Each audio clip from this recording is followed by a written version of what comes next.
Hello नमस्कार दोस्तों, आज हम लोग स्टार्ट करने वाले हैं टर्म वन के लिए। तो पहला चैप्टर है ज्योग्राफी का, रिसोर्स एंड डेवलपमेंट। तो आइए उसके जितने भी इंपॉर्टेंट क्वेश्चंस है सारे इसमें अवेलेबल हैं।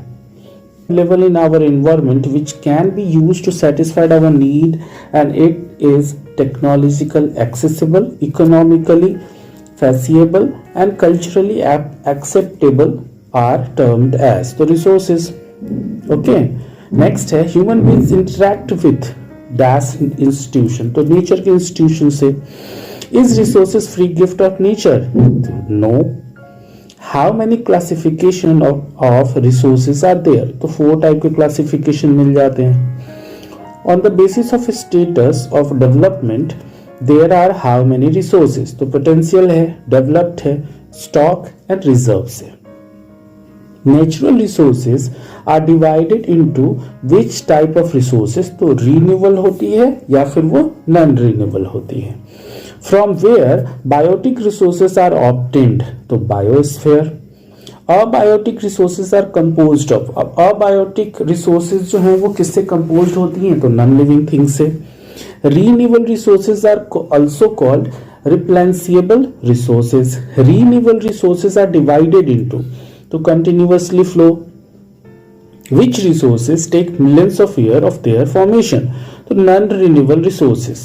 ब्यूरल ग्राउंड इट मीन्स होता है दोस्तों कि जो कब्रिस्तान होती है, जहां पर जैसे हिंदू लोगों के लिए अलग है, मुस्लिम्स के लिए अलग है, सिख के लिए अलग है, क्रिश्चियंस के लिए अलग है, सबका एक अलग ग्राउंड होता है जो दिया जाता है, गवर्नमेंट के थ्रू भी दिया जाता है और ऐसे लोग कम्युनिटी एंड ओन वाइज लोग भी रखते हैं।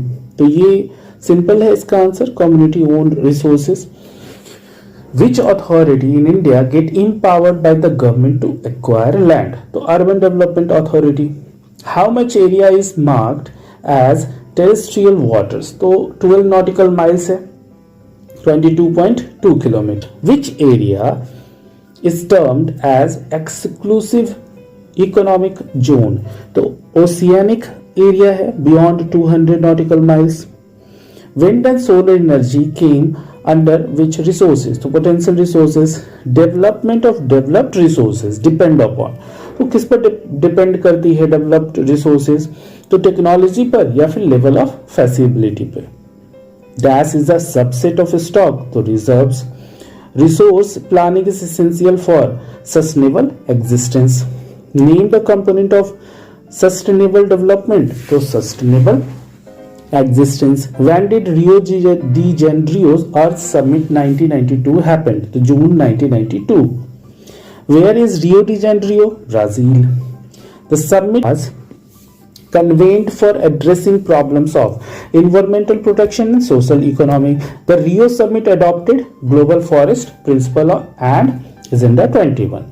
Where Agenda 21 was signed? तो United Nations Conference on Environmental Development, it means UNCED। Agenda 21 aims to combat। अब 21 का एम क्या था? तो इन्वायरमेंटल डैमेज से बचाना, पॉवर्टी लेवल को जो है उसको कम करना एंड डिफरेंट डिजीज के लिए। Dash is a widely accepted strategy for judicious uses of resources. तो planning, identification and inventory of resources involve. तो ये आइडेंटिफिकेशन और इन्वेंट्री की जब भी बात आती है तो वैसे रिसोर्सेज में हम लोग क्या क्या करते हैं? तो सर्वे होती है, मैपिंग होती है, क्वालिटी एंड क्वांटिटी का एस्टिमेट बनाया जाता है। What were the main attraction of the foreign invaders? यानी कि जो यूरोपियंस आए थे उनका मेन क्या अट्रैक्शन था, किस वजह से वो आए थे? क्योंकि इंडिया के पास बहुत सारे रिसोर्सेज थे। Okay, irrational consumptions and over utilization of resources have lead to तो socio economic and environmental problems। Who was against mass production? तो गांधी जी। ठीक है। At international level, who advocate resources conservation for the first time and when? तो Club of Rome in 1968। In 1974, who presented Gandhian philosophy and in which book? So Schumacher in his book Small is Beautiful। Which commission introduce the term sustainable development? तो ब्रंडलैंड commission report 1987। अब इसी commission report में sustainable development कभी publish किया गया था, लेकिन वो एक बुक में भी छपी थी जिस बुक का नाम था our common future. Among total land of India, how much percentage these relief occupy? तो प्लेन्स जो थे वो 4%, माउंटेन 30% एंड प्लेट्यू जो थे वो 27%। The use of land is determined by, अब लैंड का जो यूजिंग होती है उसकी डिटरमाइंड किस पर होती है? तो वो फिजिकल फैक्टर पर, नहीं तो वो ह्यूमन फैक्टर पर। Geographical area of India 3.28 million square kilometre. What is the desired percentage of forest area? 33%. How many hectare of degraded land is there in India? तो इसका दोस्तों मैंने ये सारा का सारा अलग कर दिया है। 130 millions, जिसमें 28% forest degraded area, 56% water degraded, 6% saline, 10% wind eroded। अब आते हैं ग्राइंडिंग ऑफ लाइमस्टोन फॉर, तो सीमेंट इंडस्ट्रीज में इसका यूज होता है। Grinding of calcite and soft stone for, तो industries. Soil in which type of resources? So renewable resources. Soil is a living system. The northern plains made up of alluvial soil, sand, silt and clay. Which soil has higher concentration of conker nodules? तो भांगर यानी कि old alluvial soil. And fine particles or more fertile कौन सा होता है alluvial soil में? तो वो होता है new alluvial soil. It means khadar. alluvial soil contain adequate proportion of potash मिलती है, phosphoric acid and lime. Black soil को रेगूर बोला जाता है, इसमें कॉटन का सबसे अच्छी ग्रोइंग की जाती है और इसी को ब्लैक कॉटन सॉइल भी कहा जाता है। इसमें होल्ड मॉइस्चर्स होल्ड करने की जो कैपेसिटी होती है वो बहुत ज्यादा होती है ब्लैक सॉइल में। अब ब्लैक सॉइल में कुछ मिनरल्स भी फाउंड ऑफ होते हैं like calcium carbonate, magnesium, potash and lime. Black soil में फास्फोरिक जो होती है वो बहुत कम कंटेंट करती है। Where red soil developed, the crystalline igneous rocks, low rainfall area, eastern and southern part of the Deccan Plateaus. Where yellow and red soil is found, the part of Odisha, Chhattisgarh, southern part of middle Ganga plains and along the Piedmont of Western Ghat.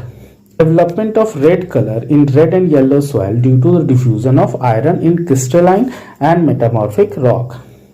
Red and yellow soil appears in hydrated form. Laterite जो soil है उसका meaning, laterite का meaning क्या होता है Latin में? तो BRICS होता है, ठीक है। अब लेट्राइट सॉइल जो होती है वो डेवलप कहाँ कर सकती है? तो ट्रॉपिकल एंड सब ट्रॉपिकल बोथ रीजन्स पर। अब ट्रॉपिकल एंड सब ट्रॉपिकल रीजन्स में दो फॉरेस्ट सबसे ज्यादा मिलते हैं, डिसीडियस और एवरग्रीन। तो ये सपोर्ट भी करती है लेट्राइट सॉइल इसको। That is the colour range of the arid soil, तो रेड से वो ब्राउन में चेंज होती है, रेड टू ब्राउन होती है वो। Which soil is very saline in nature? तो arid soil. Due to the increasing calcium content, lower horizon of arid soil is occupied by conker. Denudation of soil cover. Subsequent washing of soil is called soil erosion. The deep channel made due to the running water is called gullies. The land unfit for cultivation, तो उसको badlands बोलते हैं। Chambal basins में जो बनता है उसको riverine बोलते हैं। Top soil when water flow as a seed over large area is called seed erosion. Blowing of wind, losing soil of flat and sloppy land. This phenomena is called seed erosion. Plugging along the contour lines in the order of flow of water, contour plugging. Cutting of steps and slopes done by the order to make terrace. And growing strips of grass between the crops to break the force of wind is called strip cropping. ज्यादातर जो wind बहुत fast चलती है उसको थोड़ा सा धीमा करने के लिए, रोकने के लिए स्ट्रिप क्रॉपिंग की जाती है। स्पेशली ज्यादातर, ठीक है, एक तरह के शेल्टर बेल्ट भी ये बनाती है, शेल्टर्स भी बनाती है, ठीक है, प्लांटिंग लाइंस में जब हम लोग प्लांट को लाइन में सोइंग करते हैं तब, ठीक है। Shelter belt help to stabilise, अब ये क्या स्टेबलाइज करने के काम आती है? तो सैंड ड्यून्स, तो सैंड ड्यून्स की बात आएगी तो इट मीन्स ज्यादातर राजस्थान वगैरह के एरिया में इसका यूज होता है। Okay, so thanks for watching. और ज़्यादा से ज़्यादा आप इसको सुनिए, लिखिए, कोशिश कीजिए कि आप बुक ले करके सामने इसको पढ़ते रहें। और नेक्स्ट वीडियो के लिए बिल्कुल रेडी रहिए। मैं सारे के सारे जितने भी इंपॉर्टेंट चैप्टर्स हैं टर्म 1 के लिए एक एक करके सारे वीडियोस आपको मिलते रहेंगे। So thank you so much.